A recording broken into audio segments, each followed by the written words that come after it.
That'll stop the rock crystals from bonding, and that'll stop those formations from growing. So to keep y'all safe, to keep the cave nice and healthy and growing, just please stay seated, keep everything inside the boat, and please don't touch anything. Now, while we're away from the walls, feel how cold the water is. That'll give you another reason not to fall in. 10th largest spring in the state of Pennsylvania. Water also drips down from the ceiling. You've probably already noticed that. That's just rainwater. No need to worry about that. As the legend goes, though, if you get dripped on the top of the head, it's considered good luck. They also call it a cave kiss. Been kissed by the cave. Stalactites. That means they're still growing. Very slowly, though. It's about an inch every 100 years. And that's a fast one. You can get to an inch every 500 years. Statue of Liberty. See the little arm there? That is the oldest and largest stalagmite in the cave.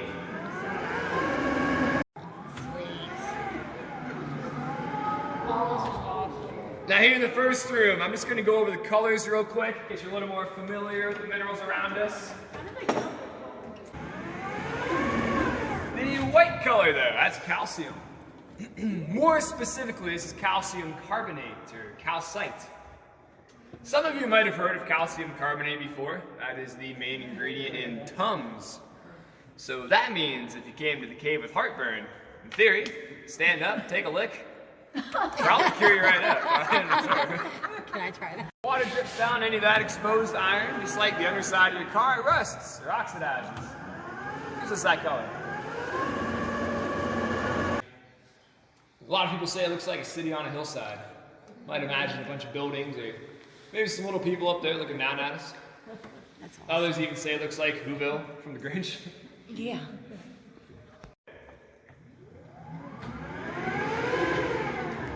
Hey, and lastly, this one isn't really a formation per se, but this huge rock bed. Now that looks a little bit out of place. And that means that this rock used to be a part of the ceiling. Right about there. That rock, see, that used to fit up there like a jigsaw puzzle. Which means that one fell down. Now that happened somewhere in the realm of 10 to 15,000 years ago. You don't have to worry about that happening today, I promise. That looks like a gorilla. To the left of the line, we got Cave Buddha. Or if you're a Star Wars fan, Jabba the Hutt. Yes. Java. This room's called the dry room. It's because calcite. Wow,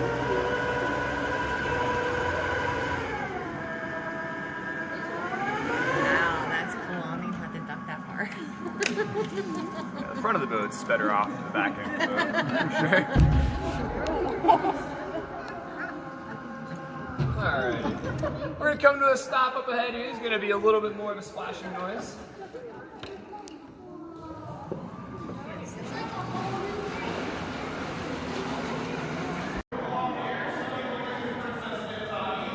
Over there, very lonely stalagmites. Call that the prairie dog. This was carved out by a whirlpool that started along the wall back here, back when the whole cave was underwater. You see how it came up and carved up along the wall?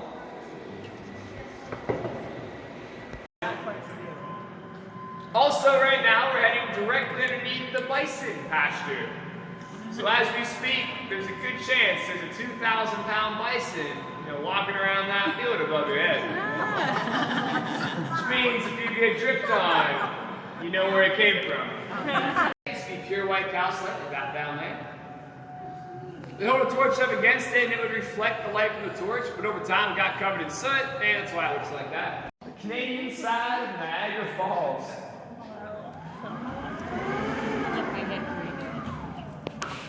Up above that, as you might have guessed, the New York side. Canadian side and New York side.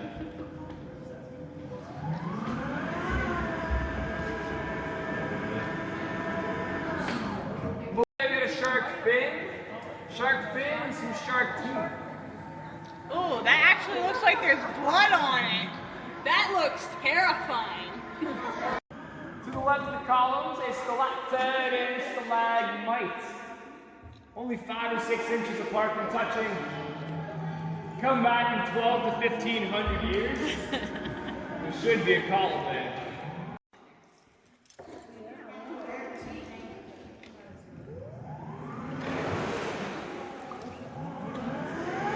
The moon rises. A bit of an eerie green color. And then after that, we've got the first light of day, or dawn. Blue skies. Now the next one here. He's got to promise me that you'll use a little bit of imagination. We've got some lightning. Oh, wow. Oh, that looks so awesome. I think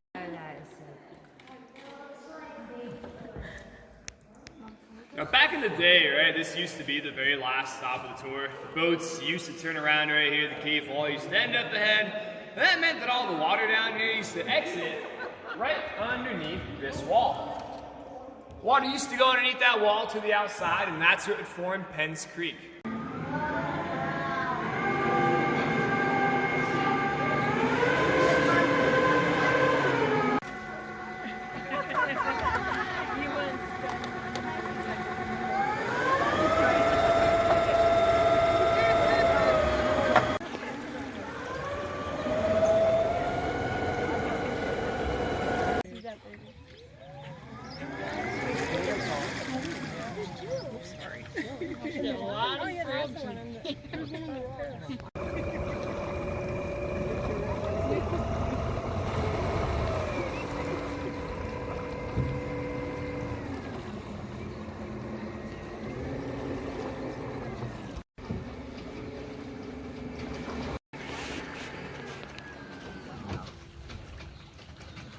So all these layers of limestone up there, they first formed as mud at the bottom of the ocean.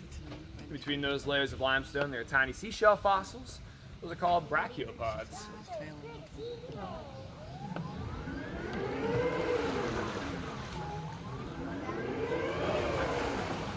I'm gonna watch your head and hands going back in through a tunnel here. It's a pretty tight squeeze. All right, turn around, on your butt.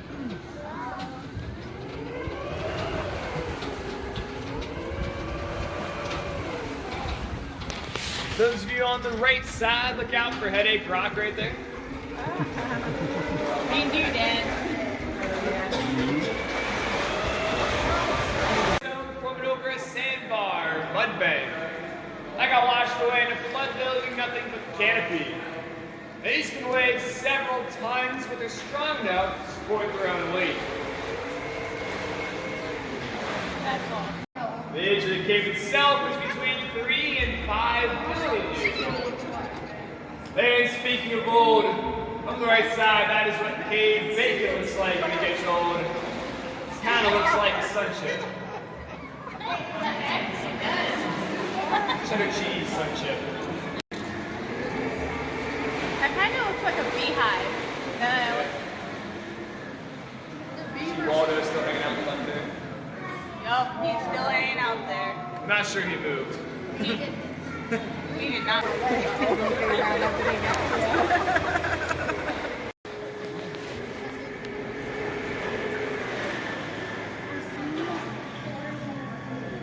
First room of the cave here, it's also called the cathedral room or temple room due to those high arching ceilings. Cathedral, a temple.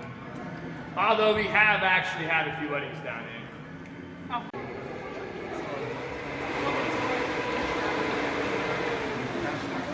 See Lady Liberty up on the right hand side, now looks like the Leaning Tower of Pisa.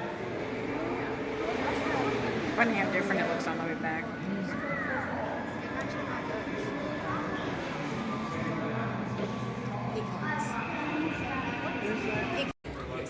Alright everybody, just please stay seated as you approach the dock. Stay seated a little longer this time. Take a minute, look around, make sure that everything you brought on the boat makes it off the boat. Your sunglasses, hats, wallets, keys, cameras, phones, children, anyone behind